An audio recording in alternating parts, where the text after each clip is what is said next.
It's 2026, you're 20 again, and you've got no money. With all that you know now, what would you do? This is Brian Scudamore. At 19, he dropped out of college and started a business with a single pickup truck. Fast forward to today, and that same business is valued at over $700 million. In this episode, Brian's going to break down what he would do to get rich if he had to start again at 20 with absolutely nothing, including the one move he says most young entrepreneurs miss. Let's go. So I would start with mindset. If you're the smartest person in the room, you're in the wrong room. Get into the right room. Make sure that you are the person that knows the least, where you can start to be a sponge and learn from others. Join an entrepreneur organization. Go out and meet entrepreneurs and talk to them. And so what you said earlier, that it gave me chills, it was absolutely so powerful. You started your gardening business and you found your passion. Mm-hmm. Your passion wasn't gardening. My passion wasn't junk removal. But by starting something, you get in that mindset of, oh, wow, now I know what I love to do. And I think that's where most entrepreneurs, young entrepreneurs who want to start, get tripped up. They don't have the confidence. But I don't think they truly understand and realize that if you just start a business, assume it's going to fail. Mm-hmm. You're going to learn something that will take you to your passion. Mm-hmm. So I would start with mindset. And then the first thing I would do is I would develop a vision and try and connect with, which is hard at 20. But what do you really want in life, starting with your why? You and I talked off camera, and we sent a video to our mutual friend, Simon Sinek, who says starts with why. Why are you building what you're building? I think so many people in their 20s say, I want to build something because I want to get rich. Studies have shown that that is not the most important thing at the end of a life. It won't keep you going because you're selling the most valuable thing you've got, which is time. For money. You want to have freedom. You want to be able to enjoy life and have fun. Mm-hmm. But what I've realized, especially from others, friends of mine who've sold their businesses, as you talk to, people who sell their businesses too soon have some regret because they go, oh my gosh, it was so fun. A lot of people moan and don't realize how much fun it is, but you've got to enjoy the journey, basically, right? So enjoy the journey. It isn't the pot of gold at the end at all. That can be an important milestone for people, but start with your why and go, what do you really want to do? My favorite quote in the world is Walt Disney. It's kind of fun to do the impossible. What motivates me, what's my why, is impossible thinking. If you open your mind up to big possibilities, you never know they might actually happen. So I start with a dream in my mind. I would do this again at 20. What's my biggest dream? What do I want to see happen in this world? And no matter how far-fetched is it, I write it down as an idea on paper. What else would you do as a 20-year-old now, wanting to start a business with no money? I would figure out, first of all, how to find some money. Now, some of the most powerful, largest businesses on the planet, take Apple as an example, right? Everyone loves Apple. They started with $1,000 out of a garage. 1-800-GOT-JUNK starts with under $1,000. Find $1,000. It's a lot of money to a lot of people, but figure out, you do have an aunt, an uncle, someone. Clean cars at the weekend, you'd make half of that. Exactly. I think people, I agree with you. Learn to do the stuff you don't want to do so you can make the money you need to do the thing you want to do. And go start something. So as a kid, 12 years old, I go start a car wash in my neighborhood. Right, okay. Well, I didn't know that, but that makes sense. I'm on one corner. My neighbor, another kid of a similar age, thought, what a great idea. He started a car wash on his corner. We were in this busy intersection competing. We had a price war. We went from $2 down to $1.75, merge 65 cents. Just merge. I know, but we didn't think about that. We weren't smart enough. But it was amazing. We were washing all these cars, making a ton of money, having a ton of fun.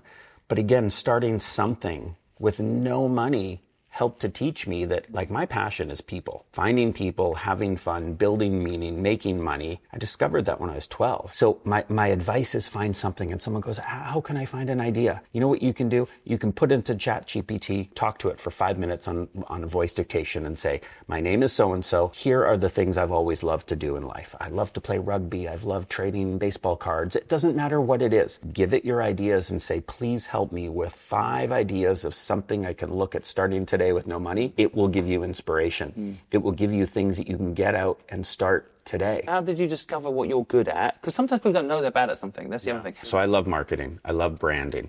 And for me, it was getting out there at a young age and just trying things. So the car wash. When I got out there and did this big sign, my sign was bigger than the neighbor's car wash sign. I brought 2 girls who were friends of mine in the neighborhood to stand out with signs with me. How do we outmarket the kid next door? When I started 1-800-GOT-JUNK, we were the Rubbish Boys. Our phone number was 738-JUNK. So I painted it on the side of the truck, And I'm like, people need to see this. So I parked it at a high profile intersection in a busy area of town. We still do that today, except we have 3,000 trucks. Wow. Big mobile billboards. We've just been talking about making your first $1,000, and this is where most people get stuck. You say you need to start when you have time, money, or the perfect idea, and you don't. The truth is, it doesn't need to be perfect. It just needs to be started. That's why I love Build Your Store. It removes all those excuses. You can literally build a Shopify store in just under 2 minutes, completely for free. Just pick your niche, follow a few simple steps, and you've got a store ready to go. The AI does the heavy lifting. It finds winning products, builds optimized pages, and sets it all up to sell. No coding, no design skills, no upfront costs. It's perfect for anyone who wants to start small, test an idea, sell a product, or build an extra income stream. That's why I'm telling you about it. It's not just that they pay us to do it. I know it's good for you, and we use the money they give us to fund people's dreams. When the store is live, it can make sales 24/7, even when you're sleeping or working on your next idea. Click the link below to get your free AI-built store from Build Your Store. In less time than it takes you to make a drink, you could have your first online business ready to go. The other thing I have seen this play out for many people. There was two young guys that came to us. They're twins, identical twins. And they said to me their dream was to start a cleaning business. They called them Macca twins. And instead of moaning about cleaning, they kind of get excited about it. And they do this line, which is like, we clean places no one else wants to clean. And they go into different parts of the world, but London, for example, find a place that no one's cleaned. Right. It's really disgusting. Yeah. And they clean a bin in Camden, right? That's just not been cleaned in 10 years. And they clean it. And they've had videos go massively viral. And that's meant they get a lot of bookings for their cleaning business. Yeah. The thing I take away from it is like, I see this in your business too.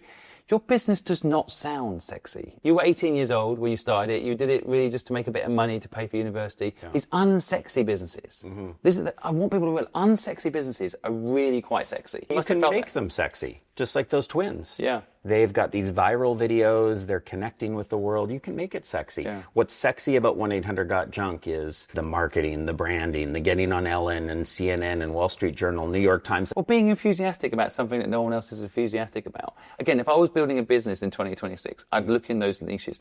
There's a friend of mine in Hong Kong who just bought a laundrette, and she's turned it into like a really cool cafe and sell plants, and you do laundry. She was telling me that there's people actually going to that laundrette to wash their clothes that have a washing machine at home. You know, like you think laundrette. They want the experience. You see, you take a boring business and you give it that kind of excitement. I think it's important for people to think about not being the bottleneck in their business. And have you experienced in that? Yeah. So I was the bottleneck when we hit about 100 million in revenue. And I realized, and my people helped me realize, I was not the right leader to take it further. My own people were saying, Brian, you're not the CEO that we need you to be. Interesting. So I went out there and tried to find one. I found an ex-Starbucks executive who had 30,000 people in their employ. Brought this person in, and in 14 months, we almost bankrupted the company together. Oh, wow. And what went wrong is I didn't have the right person for me. So when a founder goes out and finds someone to help them, there needs to be this yin and yang alignment that is just so good that together two heads are better than one. So got rid of that person. And then found Eric Church, who's been with me for 13, 14 years, and it's been incredible. So what I did is I took a sheet of paper, and on one side I wrote down all the things in business that I love to do and that I'm good at. On the other side, what are all the things the business needs that I can't give it, that I'm not good at, in fact, I don't like to do? I said I need someone on that side. And that's where I started sharing that list of all the things I'm bad at that I don't like to do with other potential COOs, a chief operating officer. And I found Eric, and he goes, I'm not just saying this, but everything on this list I love to do and I'm great at. And the stuff on your side, I actually don't ever want to even learn. So we found this fit, and it's been 13, 14 years of awesomeness. We've gone from $100 million to $700 million. I've been able to live my exciting marketing idea thinking energy because of the rigor and discipline and support that I get from Eric. What, again, I noticed sitting with you, which I'd love the audience to have. How old are you?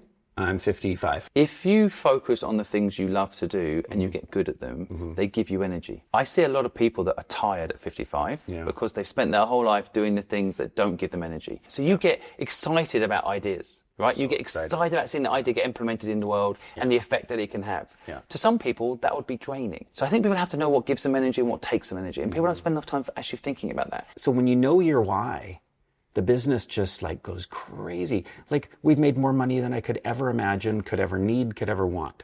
And it happened once I really understood my why of imagine big possibilities. So if I can imagine big possibilities and share them with other entrepreneurs outside of our business or franchise owners in it, that's where I get excited.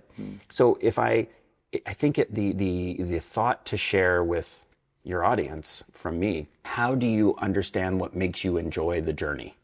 Don't think about the jets and the big houses and whatever you want if that's important to you. Think about what do you love about the journey of everyday life. It's another thing I'm taking from this chat today, and again, take this home for yourself, which is take risk. I think risk isn't a negative word. I think it's a word that gives you a chance to learn. You've got it in your title. How failure can be your key to success. I think it's so important that people learn to enjoy failure and almost see it as a great story to tell, right? You can't write a book unless you've got some failure in you. Yeah. Most learning comes from failure, right? Yeah. So I think I kind of wish it on people. I don't want anyone to fail, but I kind of want people to take the risk to fail. A lot of people listening will be scared to take a risk, right? Because if they're in the middle class trap, maybe they've got an okay job, they've got an idea, they're scared to do it, there's downside for them. How do you mitigate risk? I'll give you a specific real life example of how I tackle failure. So for me, risk, I say, I just have to risk. I have to take chances to continue to live my why and enjoy my life. I'm not taking stupid risks, stupid financial risks, or anything that's going to harm people, but I'm still trying things outside my comfort zone and putting myself out there. So 20 years ago, I got asked to audition for the first season of Dragon's Den. Starts in the UK, BBC does incredible things with it. Canada then brings it, and I got asked to audition. I was like, wow, this is really cool. I'm flattered. I failed miserably. They didn't like me. They said, no, this isn't going to work out. And I asked, what can I learn from this situation? The show started to take off, started to grow. 10 years later, they said, we're looking for a new dragon. We think you could be it. And I'm like, okay. They come into my office, they film me, invest all this time. I invest time. I'm like, okay, I got it this time. Nope, sorry, you're not the right fit. And I'm discouraged. And I'm like, what is this all about? But every time I fail, I take out a sheet of paper and I say, what can I learn from this failure? Why has it been 2 times now that I haven't gotten the dragon spot? In reflection, I looked back. If I got it that first time, it would have killed my business because I didn't have time to spend on 2 things. The second time, I was going through absolute crisis in my business and couldn't have taken a moment to focus on that. So the opportunity came up again years later. 3 years ago, I heard there was going to be another audition for a new dragon. And I'm like, I've done it twice. I'm going to do 3 times. Like, I'll keep doing it because I want to use that as a platform to share my passion for choose the most amazing career set you could ever find, being an entrepreneur. I get to the studio, there's 19 other potential dragons, and there were some really famous Canadians in that room. And I'm like, oh my gosh, I can't do this. And I thought, okay, what's my why? Why am I here? Do I see this and feel it? And I just channeled my energy into, if this is important to me and I really want it, go in and be my awesome self. And if they like me, great. If they don't, they don't. And I got it. Nice. And it has been so much fun and impactful. But we fail. And that's okay. It's more than okay. Most people would not have tried an audition a second time. You've got to fail because you don't know when you're going to catch the wave, do you? You know what I mean? Like, you don't know when that wave's going to actually hit. So you've got to keep surfing. Failure is prepreparation. Brian, thanks for giving us time today to share. Thank you. Guys, I really recommend you go buy this book. We'll put the link down below. If you're interested in entrepreneurship, you should read it. You should read it. It will help you. There's a step-by-step insight here and how to make it all happen. It's inspirational, and I think a lot of people can learn from it. So thank you for taking the time. Thank you. I hope your audience is challenged to get out there and write down where you're going to fail and go fail today. Let us know down below. What are you going to start? Right? Let us know what you're going to start. Let's go.